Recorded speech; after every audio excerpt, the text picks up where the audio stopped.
सभी एक दूसरे के भाई होते हैं।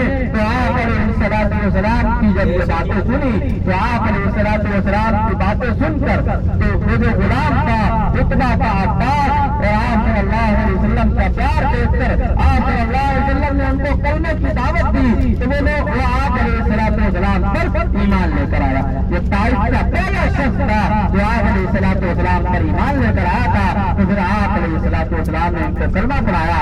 तो आज इन्हीं के नाम से ताइफ के अंदर मस्जिद बनी हुई है। इसी अंगूरों वाले बाग के अंदर जहाँ पर अंगूर उस दरख्त था जिस जगह आप सल्लल्लाहु अलैहि वसल्लम को जख्मी हालत में लिटाया गया था तो अब उन्हीं के नाम पर यहाँ वहाँ पर मस्जिद बनी हुई है, मस्जिद अब्बास। तो हम इंशाअल्लाह मस्जिद अब्बास की भी ज़ियारत करेंगे। तो ऐसे बाद अभी हमारा इंशाअल्लाह सफर का आगाज हो चुका है। तो इंशाअल्लाह हम हमारा जो सफर है तकरीबन 1 से 2 किलोमीटर का सफर है।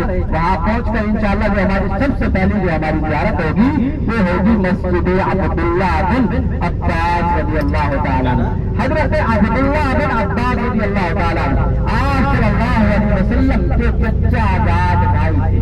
उन्हीं के नाम पर वहाँ पर ये मस्जिद बनाई गई है, मस्जिद अब्दुल्लाह बिन अब्बास रज़ियल्लाहु ताला अन्हु। हज़रत अब्दुल्लाह बिन अब्बास रज़ियल्लाहु ताला अन्हु मुफस्सिर कुरान के कुरान पाक की तफसीर लिखने वाले हज़रत अब्दुल्लाह बिन अब्बास रज़ियल्लाहु ताला सबसे ज्यादा जो रिवायात मिलती हैं हज़रत अब्दुल्लाह बिन अब्बास रज़ियल्लाहु ताला अन्हु से मिलती हैं। और हज़रत अब्दुल्लाह बिन अब्बास रज़ियल्लाहु ताला अन्हु की जिंदगी के आखिरी अय्याम इसी ताइफ शहर के अंदर कमोपेश तकरीबन कहा जाता है कि 18 साल हज़रत अब्दुल्लाह बिन अब्बास रज़ियल्लाहु ताला अन्हु के इसी ताइफ शहर के अंदर गुजरे।